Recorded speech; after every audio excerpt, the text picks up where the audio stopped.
সবর করলে কি হবে জানেন?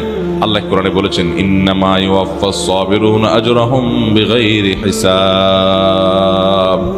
যারা ধৈর্যশীল হবে, যারা সবর করবে, দুনিয়ার বিভিন্ন কষ্ট, দুঃখ, মুসিবত এগুলোকে আল্লাহর দিকে তাকিয়ে যে সবর করলে আল্লাহ তাআলা সওয়াব দেন, জান্নাত দেন, আল্লাহ খুশি হন। আল্লাহ বলেছেন ইন্নাল্লাহা মাআস সাবিরিন, আল্লাহ ধৈর্যশীলদের সাথে থাকেন। আল্লাহ বলেছেন আল্লাহ ইউহিব্বুস সাবিরিন, তিনি ধৈর্যশীলদের পছন্দ করেন, ভালোবাসেন। ধৈর্যশীলদেরকে এত মর্যাদা আল্লাহ দিয়েছেন আল্লাহর কাছ থেকে সওয়াবের আশায়। যারা একটু ধৈর্য ধারণ করে, সবর করে, হজম করে নেয়, ঢোক গিলে নেয়, নিয়ন্ত্রণ করে নেয়, মেনে নেয়, মানায় নেয় নিজেকে, এই মানুষগুলো তাদের সম্পর্কে আল্লাহ বলেছেন ইন্নামা ইউওয়াফাস সাবিরুনা আজরাহুম বিগাইরি হিসাব।